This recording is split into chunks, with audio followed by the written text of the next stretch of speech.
What's up, y'all? I apologize for not doing my prison passages for the last couple of days. I just been, you know, having some personal issues going on and stuff, and just haven't been pretty much in the mood to do so. But I'm gonna get back on track, man. Like I had said once before, I was trying to wait until I got up to 50 subscribers before I did another prison passage. Then what I was gonna do was talk about some of the stuff on YouTube Live, and that way I could you know, do it at a longer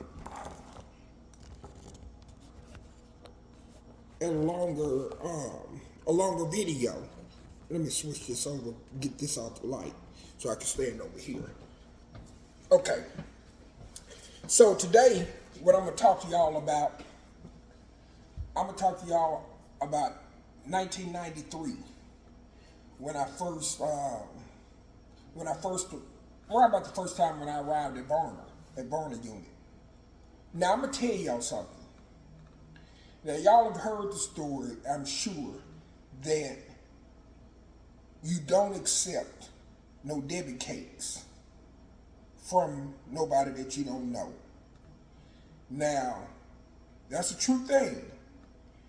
If you go to the shower or to the bathroom and you come back and there's a box of Debbie cakes on your back, on your bed, on your rack, somebody is trying to tell you something. And it ain't, hey, I know you hungry and I'm trying to be nice. That ain't it. So, I'm at Varner, 1993. And I probably wasn't even there probably about a good week or so. Maybe a little bit longer than that. Well, however, I go to the shower call. Now, shower call is like a big old open shower. And it's you and a whole bunch of other motherfuckers in the shower at one time. Everybody is butt ass naked. Dick, ball, booty hole naked. Up in that motherfucker. Everything going. Clapping and everything if you want to get your groove on. You're in prison. At this time, the women wasn't working back there with the men. It was straight just men going on and men inmates. So, I go to shower. And I get in the shower. I do my thing. Now, when well, I'm not going to do that. So, I shower up. Cool. I'm done. I get out, dry myself off, get my lotion, put my little lotion on and everything, lather myself up and so forth. Put my little facial cream on, my Noxzema and everything. Bang, boom, boom, bang. No cap. Then I put my smell good on and everything, and I'm fresh. Come out, walk in the barracks, cause the shower wasn't in the barracks at that time. So it was like, at Varner, we were in 2 barracks. And there was a shower right across the hallway at Varner at that time. So that's where 1 barracks, 2 barracks, well, that's where 1 through 6 barracks showered at. So, but they run 1 barracks at a time. And then you got a time limit so everybody can shower. So I go back in the barracks. I walk up to my rack.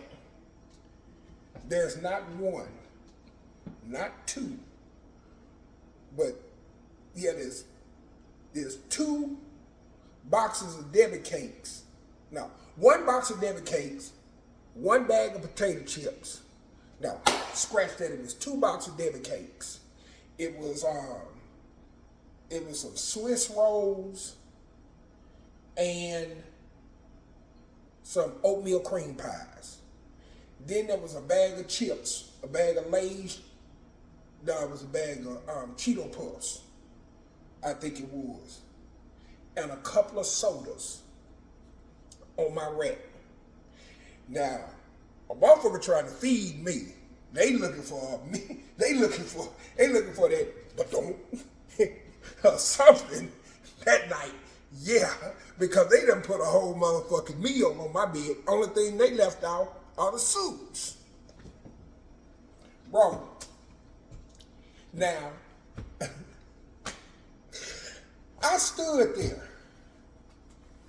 And I looked down at this shit.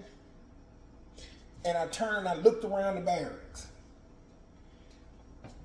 Now, one of my homeboys that was in the joint with me, he just died.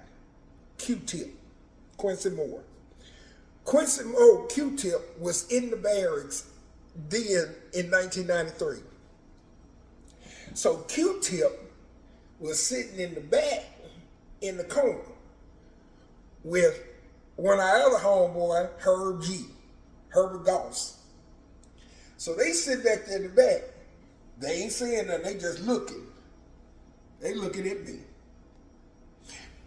There's a couple of more motherfuckers in the barracks that's sitting around, that's looking, trying to see what I'm gonna do. Now I'm fresh in the joint. Even though I'm openly gay and just as beautiful as can be, and I'll show y'all a picture of me. I'm gonna upload some pictures of me at some point of what I looked like when I was in prison. Excuse me. Because I didn't look nothing like what I look like now.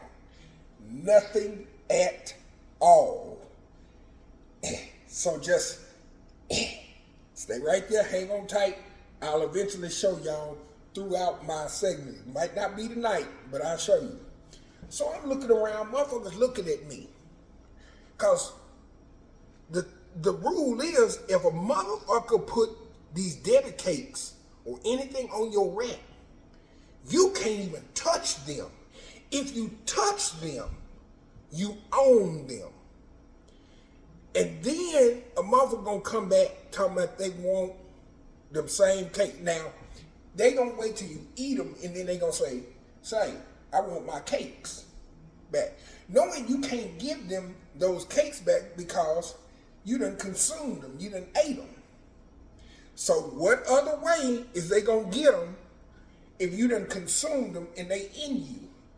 The only other way they gonna get them is to get plugged up. That's just it, bro. It just is. So if you go into the penitentiary, be careful with the Debbie cakes, because I'm sure it's still going on right now. Niggas doing it to their homeboys. So anyways, so I'm standing around looking. So I'm scratching my head. I laid my shower stuff on my bed. So I asked Q-Tip and Herb G them back there. I don't even know them right now. I say, excuse me, did y'all see who put this on my bed? They looked at me and said, no. I asked, I think it was 1 or 2 white boys in the bar. I say, man, y'all know who put this on my bed? They said, no. I asked a couple more. Hey, do you know who put this on my bed? No. I said, okay. So I sat down, got my lotion, got my stuff out, put my socks on, put my tennis shoes on. I stood up at the front of the I said, hey, real loud. I hollered out. I said, hey, let me get everybody's motherfucking attention in this barracks. Whichever one of you hoe-ass niggas up in this motherfucking bitch put these motherfucking cakes on my motherfucking bed. I'm going, by that time, one of my homeboys, now, I call him my homeboy, but I can't remember his name. I can't remember his name for the life of me. And it's so funny because I can remember some shit, but I can't remember everything. He come running up the stairs. Boom! He come flying up the stairs. Say, homegirl, what's going on? What the fuck going on? Some motherfucker been fucking with you? What's up? I said, no. Some bitch ass nigga put these cakes on my bed. He said, hold the fuck up. Hold up right there. He said, I'm the one who put them on your bed. He said, don't you remember before shower call? You told me your money hadn't came in yet, and I asked you, did you want something to eat? And you said, yeah. He said, when you went to shower, I put them on your bed. When I tell y'all, I felt so embarrassed. I did, because he was so fine. I remember that he was fine as hell. Let me tell y'all something. I'm just going to be straight up and honest with you. Oh my God, when we was 17, there was dudes in there that was 17. Now the youngest dude was 15. He was from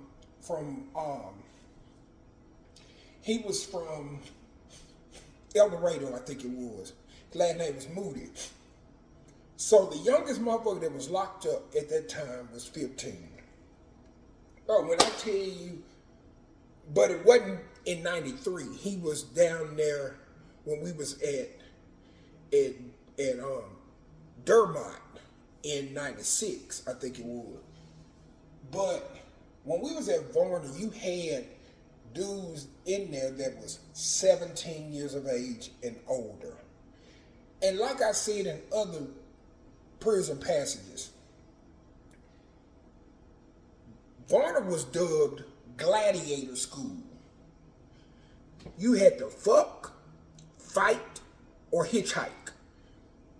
Excuse me. What I mean by that is when you come in the barracks, you got to stand your ground. Unless you're an open homosexual, unless you come into prison free world homosexual, you're gonna have to fuck, fight, or hitchhike. If a motherfucker see, now, we didn't have too many of them Fleece Johnsons type dudes. But we did have some dudes some of the older dudes that was like, hey, I like you. But they moved smoother than what Fleece did. They didn't just come up to you and say, hey, I like you. I want your ass. You can do this the easy way or the hard way. They didn't come like that most of the time. Most of the time, motherfuckers finesse dudes, like white boys are coming in, even some infant black dudes. If you get tried, there's something in you that a motherfucker see that makes them want to move you that way or move towards you that way. So it's either when a motherfucker do approach you, let's say, for example, you come in the barracks, you fresh in the joint, a motherfucker start being nice to you. Hey man, what's up? What's up, little man? No, you okay, man? I'm just, being cool with you, man. You all right? You look like you scared. You ain't got to be scared. You all right? Like, man, this is my first time here, man. How long you got? What you in here for? Man, I'm in here for a robbery. What robbery? Who you robbed or whatever? Man, I doing this and, doing drugs and everything. Now stop right there. Pin that there. Now you just told him you was doing drugs. So now you just told this motherfucker that you do drugs. So he knows what your niche is. So now he what type of drugs you do? You said, man, I smoke weed and I pop pills. What type of pills you pop? I pop Valiums or I pop Xannies whatever. Now, what dude finna do is get some weed, he gonna get some Valiums, or he gonna get some Xannies, and everything. Now, pin that there. Yes, a motherfucker could get all that in prison. We had all that back then. So, don't act motherfucking surprised like the K2 and all the shit that's going on in prison now is all of a sudden there.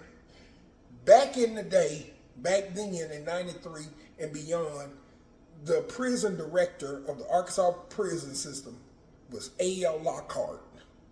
A.L. Lockhart coined and said that his prisons run off of gambling, sex, inmate sex, and drugs. If you let them three things take place, it'll keep down problems. That's what it was. Period, point blank. So, back to the story about the Debbie cakes and everything. So, he would talk to you like that. He'll say, you know, this dude done buttered you up. He done went and got you some weed, smoked you some weed and everything. He ain't finna fuck with you first of all, probably that first night. He gonna feed you, everything. He gonna make you feel comfortable. You're feeling comfortable around him. So, you ain't really got nothing. Family might not be sending you no money right now. So then eventually, dude gonna make his play. He gonna say, your family ain't been sending you no money. What's up? They not gonna take care of you or nothing? No, man, they're mad at me because I came down here and they cut me out. Oh, okay. All right. So you do know that nothing in life is really free, right? I mean, that's what I've heard. And I've been taking care of you, man. I've been looking out for you. Ain't nobody in the barrier been fucking with you. And you know why that is? No, why? Because of me. Out of the respect that everybody got for me. They ain't gonna fuck with you. Now, what has happened is, old boy has told everybody in the barracks, hey, this me. Don't y'all fuck with him or play this game with me. Because we finna flip. We finna flip this. This finna be the pod hoe. Especially if it's a white boy. Now, if it's a black boy that he turning out, might be a little different. He might be keeping him for himself. So I'm going to give you two different scenarios. Let's say it's a white boy. Okay. So he done told everybody in the barracks, say, we going to turn this bitch, I'm turning this bitch out. I'm going to get this bitch tonight, get this bitch suck my motherfucking dick, and I'm going to fuck him. Then, then I'm going to spread him around. Bing, bang, boom. Okay. So he's sitting there, he telling them, so nothing's for free. And he's like, yeah. He's like, so he might lay his hand on dude's leg and get the rubbing on him. Now, this is the catalyst of it. If dude don't move his hand, then he's told him that he's willing to do something. So old boy sitting there rubbing his leg, and he say,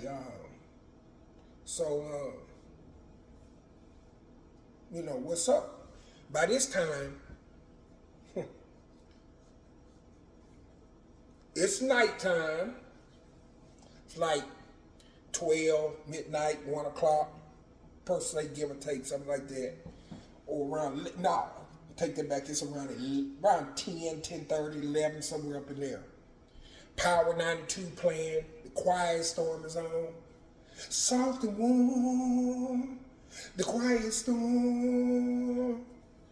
Y'all remember back in the 90s when the Quiet Storm used to come on? This is the setting in the barracks at Varner. The lights are off. The floodlights from the prison from outside are shining through the window, so it's illuminating through the window. It's real quiet in the barracks. Motherfucker done took a can, cut out both ends, and took some headphones and put the headphones over those two, over the bottom and the top of the can, and then cut a hole into the can on each end. So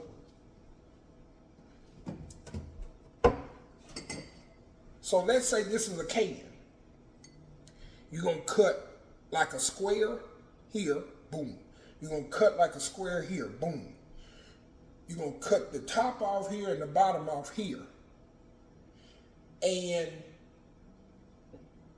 I can't remember exactly how they did it, if they put the radio in there or the speaker in there, whatever.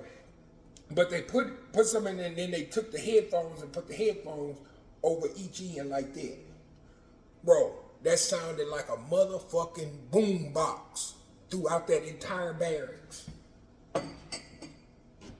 Needless to say, he done got the rubbing on dude down there, done got to talking to him. He done been real nice to him, real sweet to him. Say, man, I'm taking care of you. I done gave you your weed. You done smoked some weed. I done got you some of your choice of pills. Got you some Xannies or some motherfucking Valiums or whatever. And I done fed you. Bro, a nigga got needs, bro. Nigga got needs. What's up, man? Now he's sitting there in nothing but his boxers. He probably ain't even got no shirt on. Body ripped up. Young nigga, probably about 20, 21, 22 years old. The white boy might be 17 or 18 years old, give or take. He ripped. He nice body. And when I say ripped, nice body, I'm talking about he might be built like NLE Chopper, or he might be built like The Rock, or he might be just nicely curvily built like ASAP Rocky or something, anything like that. So he's sitting there with nothing but his boxers on. And the dick is probably already out the boxers. So it's laying there on the top. White boy look down, he see it. He can't do nothing but see it. So he like, handle that for me. So white boy, not knowing anything about homosexuality, he ain't never sucked no dick before. He like, man, what you asking me? He like, man, I'm asking you to suck the dick, man. So white boy, he like, man, I ain't never done no shit like that before. I got a girl at home. Well, man, you gonna be down here for the next 5-10 years. That girl that you got gonna be out there sucking and fucking somebody else's dick because she got needs. And in here, you got needs. So, what's up, man? Man, I can just say fuck it and just get up and leave and let the rest of these motherfuckers in this bag treat you like shit. But I'm going, you gonna be in the box with me. Now that's the phrase we call in the box. Put a motherfucker in the box. So he reach up, grabbed the white boy by the back of the head, and just slowly he was like, but the white boy might be like, man, other motherfuckers are up watching. Ain't them motherfuckers, man, fuck them. They ain't talking about nothing. Ain't no motherfucker gonna bother us. We way back here in the back. At the bottom in the back. Or at the top in the back. Come on. He throw the covers. He might be generous enough to take his blanket and throw his blanket over the motherfucker's head. Then the white boy, or it could be a black boy. We're gonna just wrap both of them up with a nice little old bow. And next thing you know, motherfuckers sitting around, all they seeing is a head going up and down like that. Going up, and dude just sitting back relaxing, got his hand on his head. That's if he chooses to put the blanket over. He might not put the blanket over. But let's say he did put the blanket over. So now, he doing it so good, his homeboys, them over there looking, they like, oh man, you got the, what the fuck you do? You got it going, man. So he'll take the blanket and move the blanket out the way. Move. So everybody see, he was like, man, don't trip. Just keep on going. Just keep on going. So he's sucking his dick. He's sucking his dick. So by that time, it could go one or two ways. Now here come one of his other homeboys and come over and sit down. Sit down and get the rubbing on the white boy's ass. The white boy might stop sucking. He looked like, man, what the fuck's going on? What's going? It's like, man, come on, man, just chill. We got you. So he let his homeboy feel back there. They get him set. Shit, get a white boy to grease. Now this is the key part right here. This is how it really goes down. Give him the Vaseline. Give the white boy or the black boy the Vaseline. Let them take their own finger and dip it in the Vaseline or lotion, whatever, and lube their own self up. Because their dick gonna hurt to a virgin when it go in. Because most of the time back then, a young motherfucker did not take their time putting it in. They just didn't. A motherfucker gonna run up in there like they running a 64 Buick down the motherfucking interstate. So, after they get it in him, they fuck him, he hurting. Now, here's how it's motherfucker gonna get. Now the white boy, this one fucked him. He done got finished fucking him. Then here come one of the other homies. He get up in him and fuck him. And yes, they fucking him and they coming in him. One behind the other, one behind the other, one behind the other. This truly happened at Varner. And it wasn't just Varner. It was everywhere. It was at all the prison, Commons, all that. Now let's say after it's over with, this boy got a booty hole full of nut, and he might be bloody, because I'm just gonna say it. Some of them niggas down there was 17, 18, 19, 20, 21 years old and had some 9 and a half, 8 and a half, 10 inches of dick. Some of them might have had 8 inches and it might have been that motherfucking thick. Now you take a dick like that thick, this 8 and a half inches, which is a nice size, and fuck a motherfucking booty hole that ain't never been fucked before. If a motherfucker ain't gonna relax, and 9 times out of 10, the white boy ain't gonna relax, and even some niggas ain't gonna relax, it's gonna be a hard take for the individual that's getting fucked. So he goes to the police and he say he been raped. Oh, here we go with the investigation. So the captain and all the lieutenant them called everybody down there that participated. He say, these are the guys that raped me. Hey Lou, hey Cap, we didn't rape that boy. That boy gave us his ass. He lubed his own self up. We didn't force him to do a damn thing. Check under his finger. So lieutenant or captain, check his fingers. Remember I said the catalyst. Check his fingers. He got Vaseline under his own motherfucking fingernails.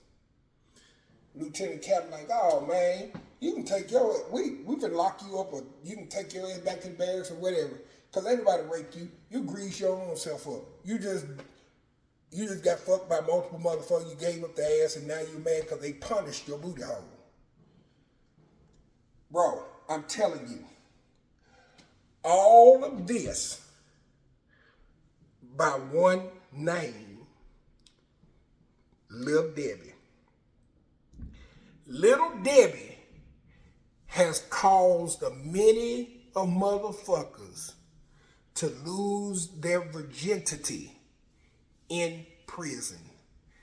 Little Debbie is the biggest turnout that there ever has been in the prison system. Little Debbie will make you turn from a no to a motherfucking yes. I'm telling you, if you got family members and friends that did time in the prison system, ask them about Little Debbie. Little Debbie has turned out many motherfuckers in prison, whites and blacks. But that's my prison passage for today. Hey, hit that like button, bing, if you like this story. Share this, and please hit that subscribe button. It don't cost you anything to do that. If you want to keep hearing these prison passages stories, hit that subscribe button. All I need is 9 more subscribers, and I hit 50, and then I can start going live on YouTube instead of me recording it and then uploading it to the page. Then I can talk, I can sit back, relax, talk for hours. Y'all can join in. Y'all can ask me questions while I'm on live, and we can go from there. It will be I'm telling you, it will be a much better conversation piece if I'm going live and y'all are right there talking with me and answering the questions, man. I'm telling y'all. So again, all I need is 9 more subscribers. Call your friends, tell them to subscribe. If you got to create another email with a phone and whatever to create another account just to subscribe again, do that for me. I appreciate you so I can keep bringing you these prison passages. I appreciate you. God bless you. And as I always say, God bless your hearts and all your parts. Until next time, y'all take care and don't fuck with Little Debbie.